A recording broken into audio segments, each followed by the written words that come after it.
Assalamualaikum warahmatullahi wabarakatuh. Bertemu lagi dengan Ibu Fitria Nasution SPD, guru bidang studi geografi dari SMA Islam An-Nizam Medan. Apa kabar anak ibu semua? Tetap sehat dan tetap semangat ya. Tetap semangat belajar geografi karena geografi itu sangat menyenangkan.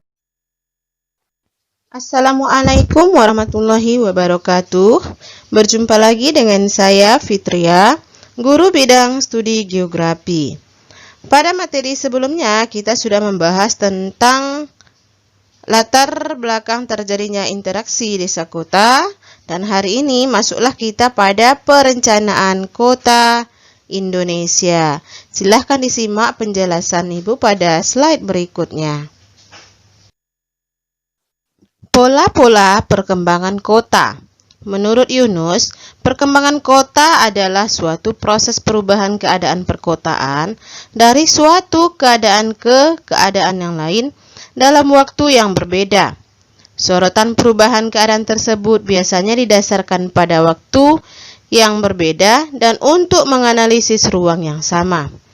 Perkembangan kota menurut J. Hagut dalam Daljuni dipandang sebagai fungsi daripada faktor-faktor jumlah penduduk, penguasaan alat atau lingkungan, kemajuan teknologi, dan kemajuan dalam organisasi sosial.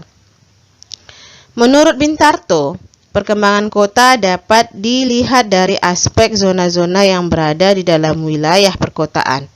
Dalam konsep ini, Bintarto menjelaskan perkembangan kota tersebut terlihat dari penggunaan lahan yang berbentuk zona-zona tertentu di dalam ruang perkotaan. Sedangkan menurut Branch, bentuk kota secara berlebihan mencerminkan posisinya secara geografis dan karakteristik tempatnya. Selanjutnya, menurut Alexander, bahwa karena keadaan topografi tertentu atau karena perkembangan sosial ekonomi tertentu akan berkembang beberapa pola perkembangan kota, yaitu pola menyebar, pola sejajar, dan pola merumpun. Pola menyebar dari perkotaan terjadi pada keadaan topografi yang seragam dan ekonomi yang homogen. Pola sejajar dari perkotaan terjadi sebagai akibat adanya perkembangan sepanjang jalan, lembah, sungai, atau pantai. Pola merumpun dari perkotaan terjadi pada topografi agak datar, tetapi terdapat beberapa relief lokal yang nyata dan seringkali berkembang berhubungan dengan pertambangan. Berarti di sini kalau kita lihat bahwa pola menyebar itu dia itu terjadi pada daerah yang seragam dengan kegiatan ekonomi yang homogen ya. Berarti mata pencahariannya atau pekerjaan masyarakatnya itu homogen atau satu macam saja. Pola sejajar ini akibat perkembangan jalan, berarti dia memanjang atau linear tadi sepanjang jalan, sepanjang sungai atau sepanjang pantai. Kemudian pola merumpun, ya ini pada topografi yang agak datar, pola merumpun atau pola memusat di sini ya. Jadi di sini ini terdapat beberapa relief lokal yang nyata, kemudian dia seringkali berkembang berhubungan dengan pertambangan. Pola perkembangan kota di atas tanah datar terlihat pada gambar berikut. Jadi kalau yang berada dia di atas tanah yang datar, nah inilah gambarnya. Ada radial tadi atau menyebar, di mana radialnya menerus, radial tidak menerus, radial tidak menerus. Dari gambarnya bisa kita perhatikan ya. Ada radial konsentris menerus, ada linear menerus. Nih ya, jadi nampak di sini di mana yang terdapat daerah terbangun, kemudian mana yang jalan. Berarti kalau garis tadi itu adalah jalan sesuai dengan keterangan yang ada pada gambar ya nak. Kemudian daerah terbangun itu adalah yang ada kotak-kotak atau bangunan. Jadi inilah pola perkembangan kota yang ada di atas tanah datar. Nah, jadi harus Anda perhatikan mana yang radial, mana yang konsentris. Itu ya. Mana yang linear menerus, mana gradient menerus. Berarti dia kalau gradient tadi dia membentuk grid. Berdasarkan pada penampakan morfologi kota serta jenis penyebaran areal perkotaan yang ada dalam buku Yunus menurut si Hudson mengemukakan beberapa alternatif model bentuk kota. Secara garis besar ada 7 model bentuk kota yang disarankan, yaitu yang pertama di sini ada bentuk satelit dan pusat-pusat baru. Kota utama dengan kota kecil akan dijalin hubungan pertalian fungsional yang efektif dan efisien ya. Jadi di sini terlihat pada gambar ini bahwa dengan adanya tadi kota ya, ada kota yang berbentuk satelit ini, maksudnya ada kota utamanya, sehingga muncul kota-kota kecil yang berada di sekitarnya. Tetapi antara kota utama dan kota-kota kecil tadi dia terjalin hubungan ya, ada hubungan fungsional. Inilah bentuknya ya. Jadi harus perhatikan kalau dia misalkan tadi ada kota utamanya, berarti ada kota-kota kecilnya yang berada di sekitarnya. Itulah yang terdapat pada gambar slide yang Ibu tampilkan ini. Yang B, bentuk stelar atau radial. Setiap lidah dibentuk pusat kegiatan kedua yang berfungsi memberi pelayanan pada areal perkotaan dan yang menjorok ke dalam direncanakan sebagai jalur hijau dan berfungsi sebagai paru-paru kota, tempat rekreasi dan tempat olahraga bagi penduduk kota. Jadi dia di sini kalau bentuk radial ini di mana dibentuk dia pusat kegiatan yang kedua itu berfungsi sebagai pemberi pelayanan ya, itu daerah perkotaan.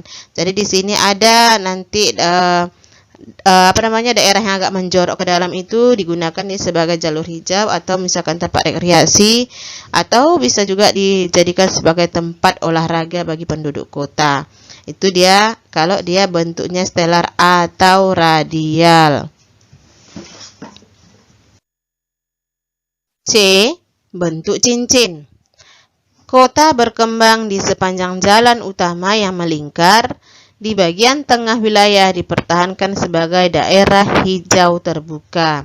Jadi kalau bentuk cincin ini dia kota berada di sepanjang jalan utama yang melingkar itu, sehingga dia dibuat dia jalur hijaunya. Itu ya. Itu kalau dia bentuk cincin. Hampir kalau tadi yang bentuk radial dia memang ada jalur hijau juga, tapi dia diperuntukkan dia kalau misalkan ada daerah yang agak menjorok ke dalam ya.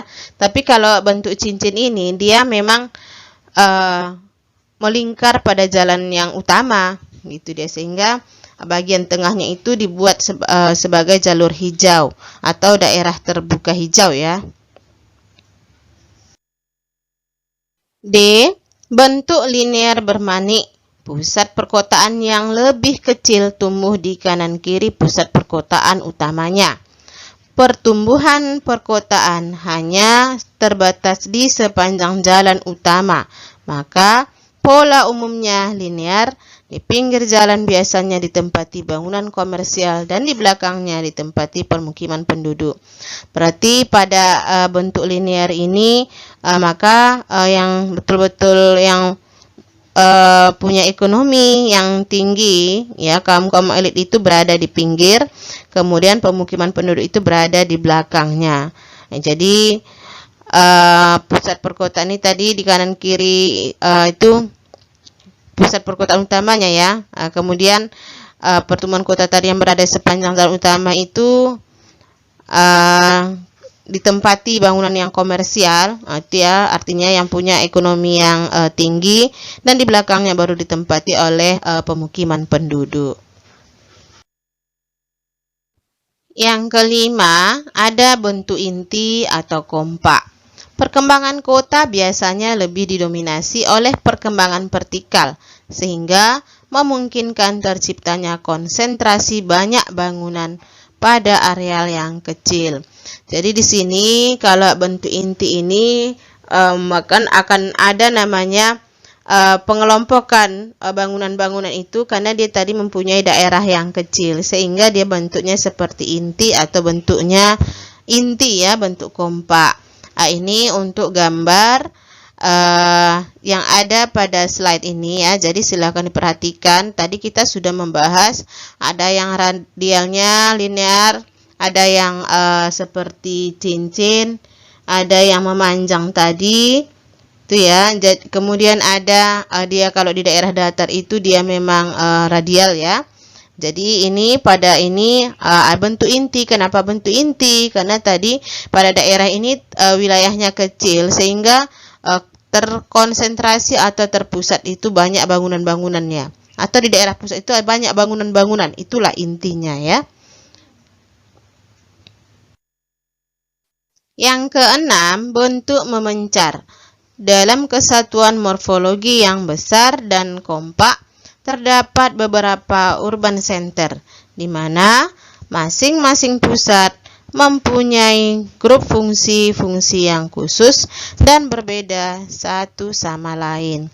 Jadi dia sini memencar ya. Berarti kalau memencar di sini pada gambar ini bisa kita perhatikan dia bentuknya tidak teratur jadinya. Itu ya.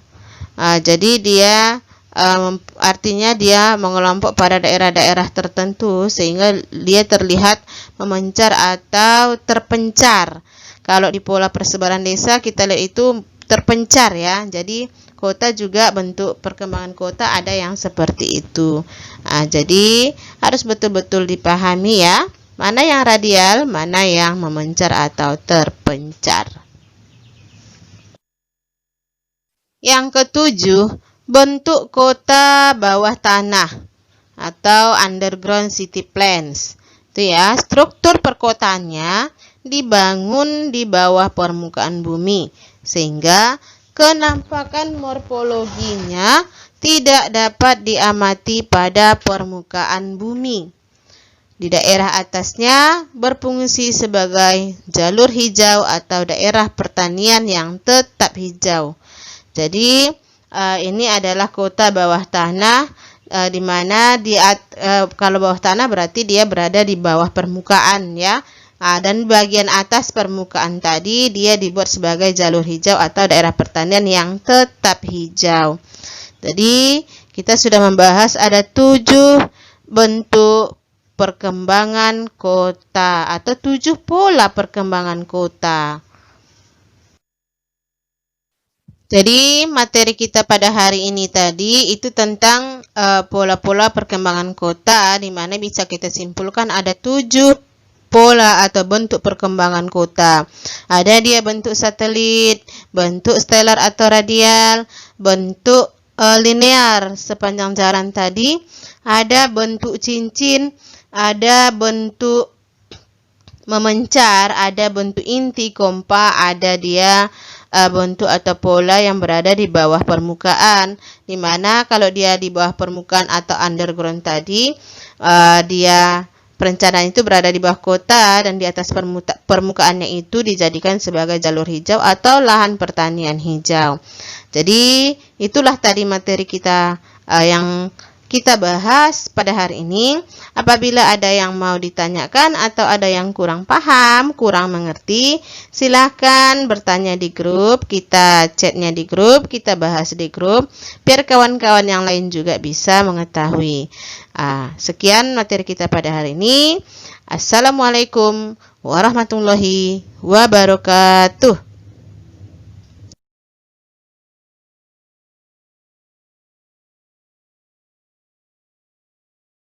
Demikian pembelajaran kita pada hari ini. Sampai bertemu kembali pada video pembelajaran berikutnya. Jangan lupa like, comment, and share video ini. SMA Islam An-Nizam, unggul, cerdas, islami. Assalamualaikum warahmatullahi wabarakatuh.